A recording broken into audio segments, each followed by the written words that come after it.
Uh, hey world, Sam here. And Happy New Year to you all. I just read an excellent book on the history of paganism in the United Kingdom, and it reminded me that I've got several very good history books that deserve to be better known on various aspects of paganism, both contemporary and older. um, in in the United Kingdom, North America, and also in Canada. Uh, and it would be interesting to me, at least, to do a quick book review, recommended reading run through a selection of them. I think I've got 10 books here, all of which are worth a read for various reasons. Um, since I'm a Canadian, I'm going to start with Canadian titles. There's only a couple. There hasn't been a great deal of work done on paganism and the occult in Canada. So I'm going to begin with my own book, Northern Mages: Some Preliminary Sketches Toward a History of the Occult and Metaphysical in Canada. So far as I know, this is the only standalone volume that deals with the history of the occult, more broadly, the metaphysical movement in Canada. It's by no means comprehensive, but it is the best so far. This one, Witches, Pagans, and Magic in the New Age by Kevin Marron. This is an older book, published by Seal in 1989, and it's a journalist traveling across the country and talking to various contemporary pagans of the late 1980s. It gives an interesting historical portrait of who was around, what sort of things we were doing, and what the broader pagan and metaphysical movement in Canada was like at that point, more than 30 years ago now, almost 40, about 40 years ago. Worth a read if you can find it. It gives us a little bit of a foundation to what we're doing. And in the same vein, Drawing Down the Moon by Margot Adler. This is again, it's a journalist who did a wander around the United States, principally the United States. She also talks a little bit about some things in the UK, and I don't believe she mentions Canada at all. Published by Beacon Press, this edition 1986. It was originally published in 1979. So again, it's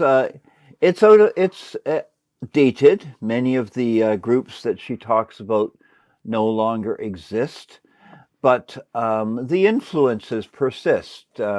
Wicca, feminist spirituality, the various New Age and neo-pagan movements, Reconstructionists.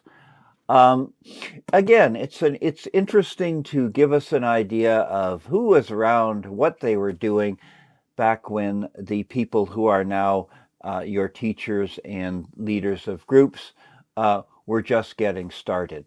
Again, 1975, it's 40 years, 50 years ago. Okay, this, you've probably run across this one, or as well as Margot Adler's book, but I'm trying to be comprehensive.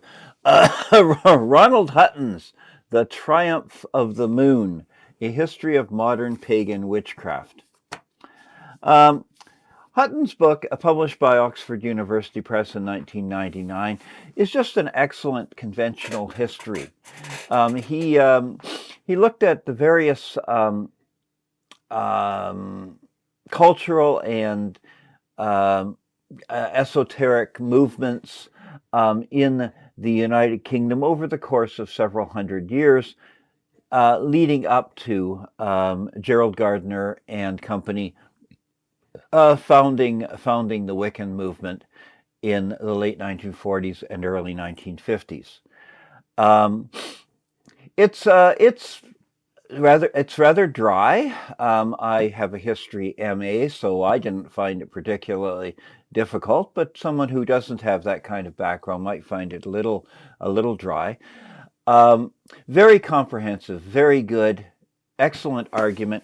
What he does that's particularly interesting is he talks about the history of various aspects of Wiccan theology and practice, where high magic came into it, low magic, the role of folklore, the idea of the goddess and the horned god. Has a very thorough, very detailed portrait of Gerald Gardner himself, the man, his influences, his community of friends and associates, and then talks about developments in Wicca as it moved from being a small single group run by a few eccentric nudists to a worldwide, albeit still fairly small, religious movement centered on the divine feminine and nature. Very good history. I think it's really important to read. It's again, it deals only with a couple of hundred years, and it's rather broad in its approach, but it's very good. This is the book I just read, Miracles of Our Own Making, A History of Paganism by Liz Williams, published in 2020 by Reaction Books. Very, very good general history of paganism in the United Kingdom. She deals with it from ancient times through to the present. One thing I really appreciate, she has a lovely dry sense of humor is one thing I appreciate, a direct and no crap style. She's well founded in the source material, but she also makes a sharp and effective distinction between what is known, data, and dogma. So she dismisses the various myths about, Glastonbury being flown in from Ireland by Merlin, or the great ancient mother as the grand European goddess figure, or various other things, many of which are quite popular in the New Age fringe and in various aspects of the pagan community, but which are not founded in data. So she also, interestingly, to me, talks about the role of fiction in developing modern paganism. The number of us that were influenced by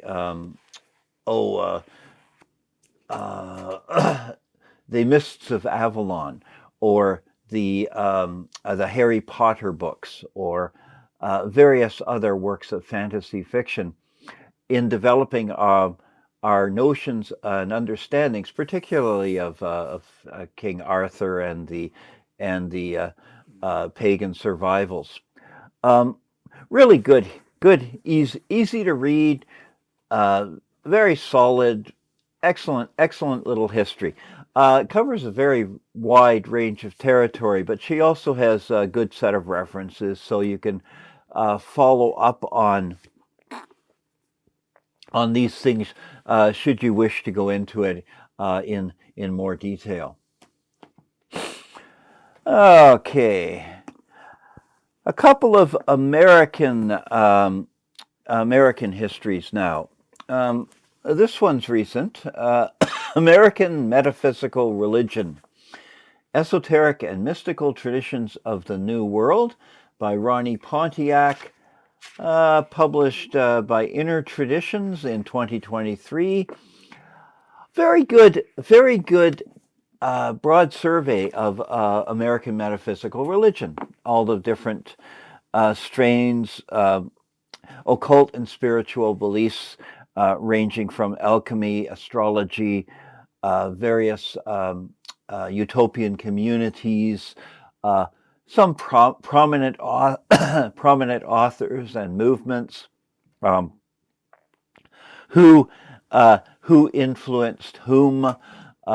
One thing I like about Pontiac's book is the emphasis on personalities. He talks about the people involved, talks about them sometimes in unflattering terms. You know, some people were just really tough to get along with. Some people, of course, mentored and taught others, and you can see the continuing thread of their ideas and influences from their beginning into the modern New Age and metaphysical movements. It's sometimes he moves into a really tight focus on things, like the influence of the Bodhi Tree bookstore in Los Angeles, and the way that it provided a meeting place and community for Southern California and things like that. But on the whole, it's really quite a good little book, quite an interesting book. Yeah.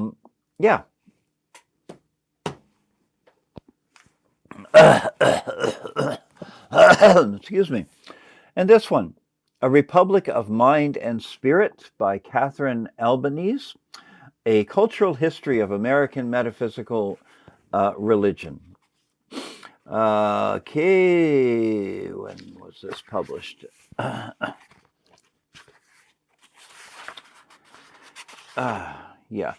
2007 by Yale University Press. It's just it's a very good history. She deals with a lot of influences coming together. What I find particularly interesting in her approach is she emphasizes the cross-cultural fertilization of different streams of occult and metaphysical thought that came together in the United States. Indigenous stuff that was brought in with enslaved people, European ideas from various times and places, deals with prominent individuals, deals with Masonry, the spiritualist movement, the links between spiritualism and feminism and the abolitionist movement in the 19th century, the Mary Baker Eddy and the Christian Science movement, which is basically the rootstock to a large part of the of the New Age movement. It's a nice big thick 600-page book. She deals with quite a lot of stuff in quite a lot of detail. It's an easy read, but quite solidly academic. I am quite pleased to have it in my library. It's an excellent addition to my library. It's broader than just the occult and movement, broader than the parts of that movement that I am involved in or that I know really well. She deals with a lot of things that fed into metaphysical Christianity and the New Age, which was was quite interesting to hear about. That's also quite, by the way, true of Ronnie Pontiac's book, which it has more of a New Age tone to it.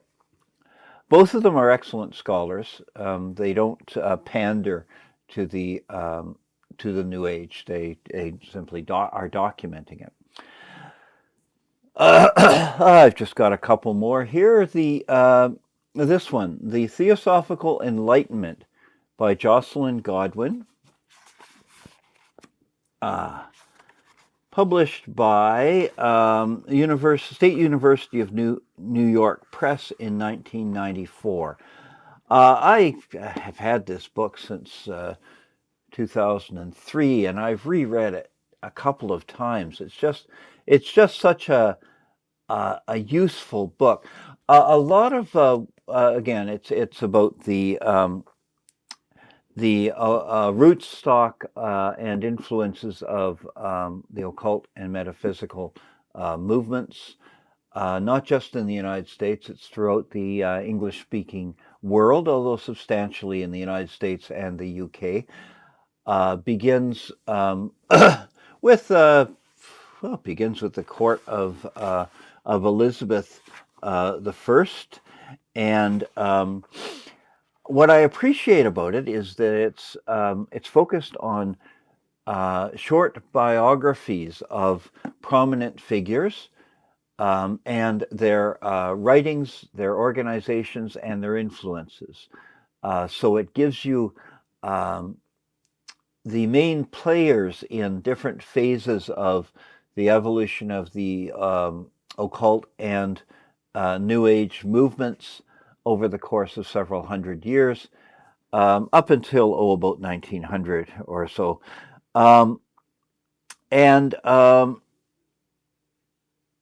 He is leading up to the foundation of the Theosophical Society, the most important metaphysical occult New Age group, which was in 1875. And so he's not so much focused on it as the predecessors and antecedents to it.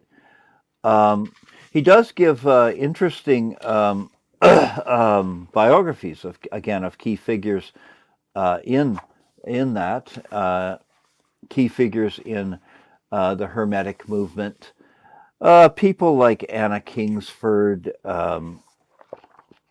Blavatsky herself. It's just an excellent history. Get a copy, read it. It's good for you. Now, I'm gonna just dig a little bit into some slightly more specialized, I guess.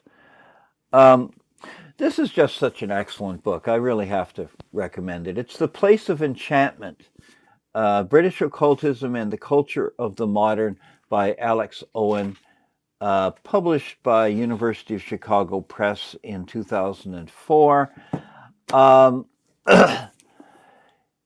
Alex Owen argues that modernism, the modern worldview, outlook, and culture is substantially shaped by the occult interests of many of the key figures in the fin de siècle, the period just after the turn of the 1900s, the beginning of the 1900s.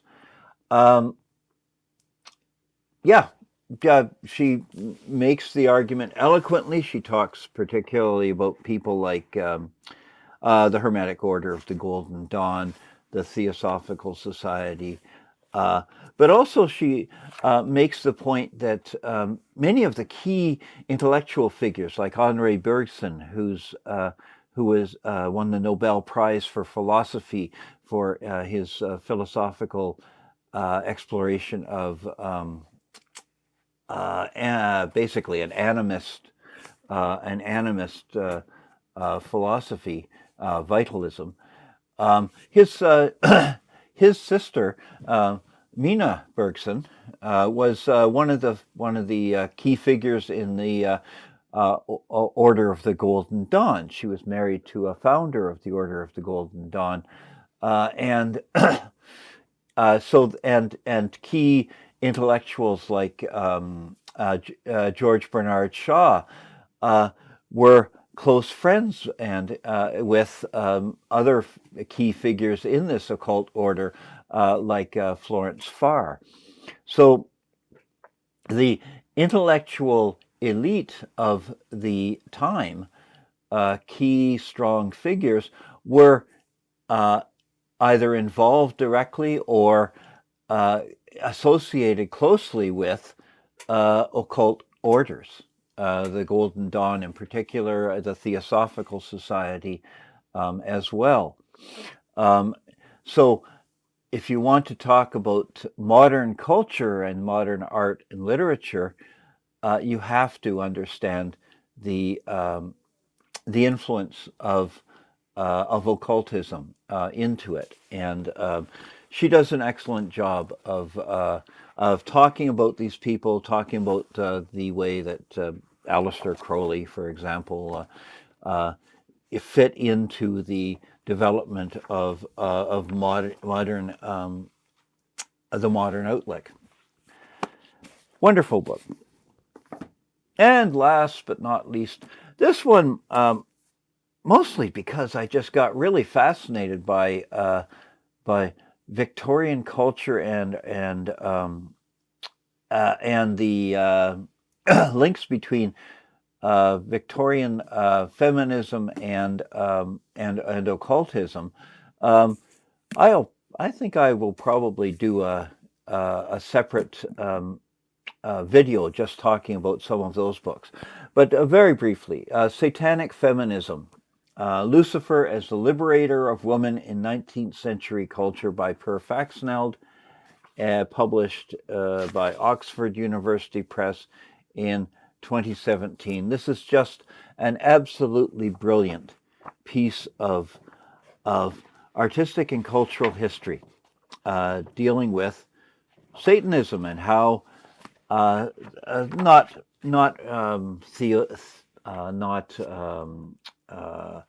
theological Satanism, but cultural Satanism, how important it was in notions of feminism in Victorian culture.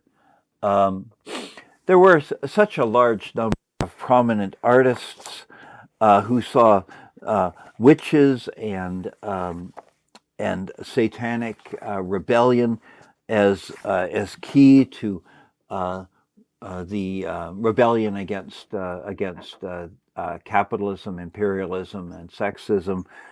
People like Shelley, who was a satanic socialist. The Theosophical Society's elevation of Lucifer.